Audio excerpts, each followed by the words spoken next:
zakázku na vypracování průzkumu, který se týkal povědomí o Bibli u české veřejnosti.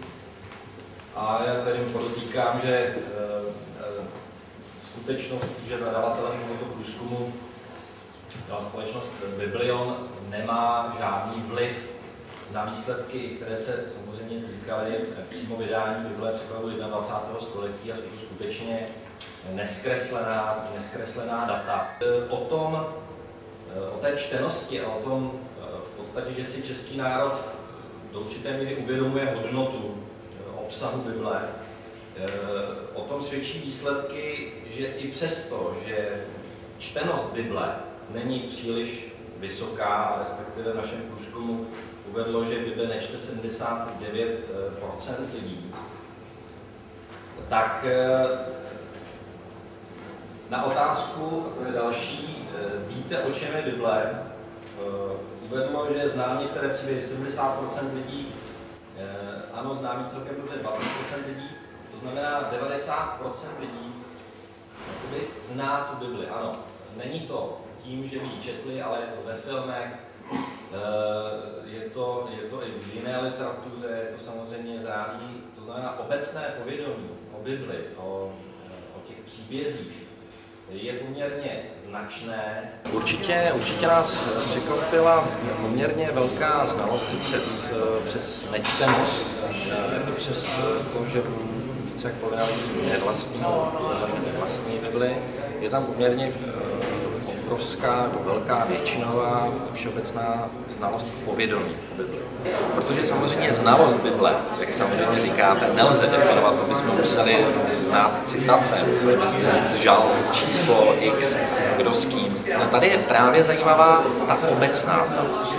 Ta si myslím, že je z toho všeho nejzajímavější, protože i přesto, že lidé znají Velikonoce, umějí to přiřadit, to je na tom zajímavé, právě k Bibli. To znamená, oni třeba nikdy nečetli, ale vědí, že Vánoce, že Ježíšek, že Velikonoce mají vztah k biblickým příběhům. Svátky samozřejmě, Velikonoce, Vánoce jsou samozřejmě nedílnou součástí té křesťanské historie nebo vůbec křesťanství. To znamená, v tomto smyslu pochopitelně naráží český národ, i mladí lidé, nejmladší, předškolního věku, na určité segmenty, které jsou v Bibli obsažené více třeba. Samozřejmě než na řecké odkazy, protože když se projdeme po Praze, když se projdeme po českých obcích a městech, narazíme na kostely, narazíme na křížovou cestu a tak dále. To znamená, je tady těch odkazů daleko víc než jakékoliv jiné historické veličiny.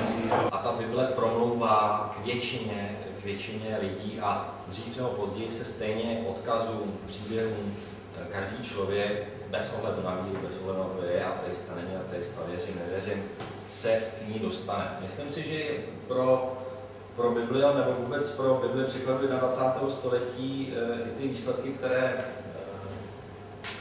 o novém vydání 1% ušímá, 5% uvažují o její koupi, je tam ten zase první průzkum, který uváděl máte doma Bibli, 15% rodinné dědictví, 14% dostal se mi, 7% koupil se mi. I toto jsou poměrně příznivé, byť nejsou ta čísla velká, příznivá čísla obecně pro tu Bibli, respektive já říkám pro její obsah, pro její odkaz.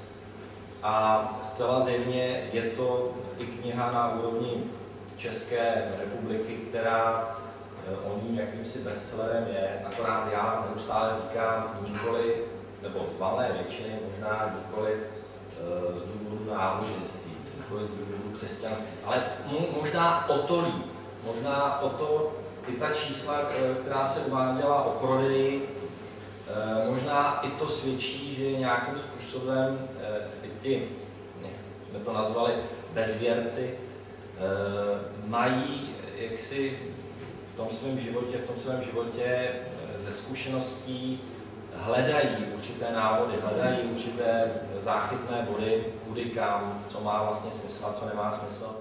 A to je také zajímavé, že většina lidí, byť ateistů, nevnímají Bibli jako křesťanskou ikonu nebo jako náboženský artefakt, ale vnímají ho obecně jako literaturu, ve které nalézají určité odpovědi na své otázky bez ohledu na víru. A si myslím, že tohle i právě svědčí o tom, že ano, vím Bibli, nemám o ní zájem, je v podstatě jasným řečením, vím o tom, jasně sleduju to, mám přehled, nezajímá mě to, protože to nepotřebuju, nebo stačí mi to, co vím, nebo mám to doma. Jo. Tady to není podle mého názoru přímo jakoby právě ve vztahu přímo k náboženství. A tak to bylo namířeno, aby to právě nebylo vnímáno jako agitka, jako vyloženě náboženská záležitost. A tak si myslím, že i česká veřejnost to i vnímá. Že i pro Bibli překlad 21. století je to dobře,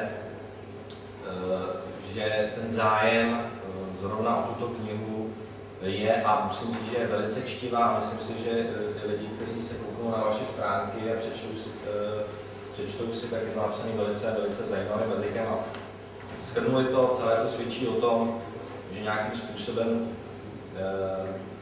i historicky je Bible knihou, která si myslím nebude dřív nebo později chybět v knihovně většině lidí.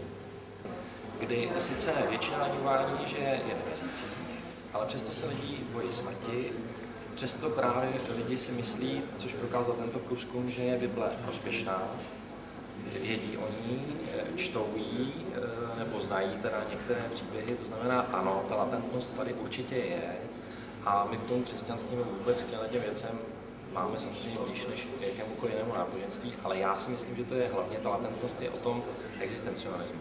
Je o té otázce bytí, ale i o morálce, o úctě, o pokoře, o všech těchto záležitostech. To znamená určité pokrytectví tady je, protože strach a otázka smrti a bytí je prostě otázka každého z nás.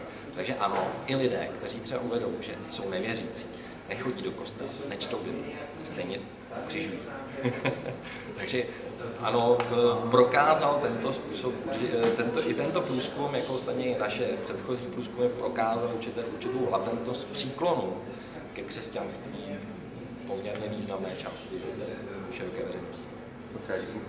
Díky.